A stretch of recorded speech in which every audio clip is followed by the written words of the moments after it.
No One Crosses the Wolf by Lisa Nikolidakis, performed by the author. We lived in a working-class neighborhood where identical ranches and oak trees lined most of the streets. Occasionally, someone had a 2-story house or an in-ground swimming pool, and as far as I was concerned, they were rich. That's all it took to impress me: stairs and water. We were a nuclear 4, my mother, father, brother, and I, with a smattering of cats and dogs over the years. There was a Siberian husky who ran to Alaska, I assumed, to beat the Jersey heat. A golden retriever who, I'm told, fell through a gaping hole in the living room floor of our first home, one I don't remember, and landed safely in the basement. A scraggly terrier named Muffin, whom I adored and everyone else cursed. Pumpkin, Kitty, and a few others, nameless now because they didn't last long enough to be remembered. I was stunned when someone at school mentioned a 15-year-old dog. Even our animals knew better than to stick around. In its opening paragraph on family, Britannica Jr. states, "Each member is expected to behave in certain ways to other members.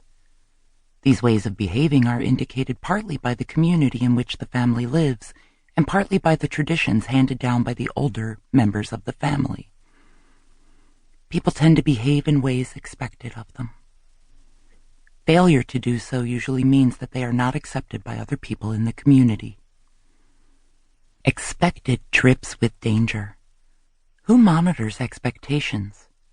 Our neighbors? Our community? We knew peripherally. The bakers next door, a couple that seemed miserable and shut in.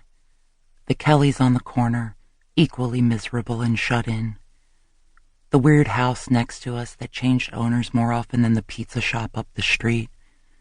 The mean old folks across from us with their yappy white dog that gradually turned pink. None of these people were friends. No one watched each other's backs. Growing up Greek, I assumed that our community had read and internalized The Kid and the Wolf. In that fable, a child sitting on a rooftop sees a wolf below.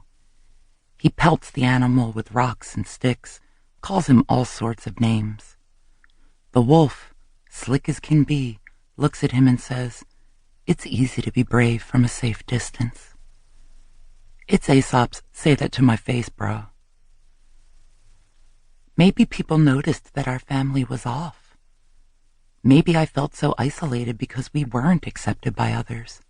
Perhaps they talked about us at dinner or in whispers beneath linen sheets. But nobody knocked on our door. Nobody called the police. No one crossed the wolf.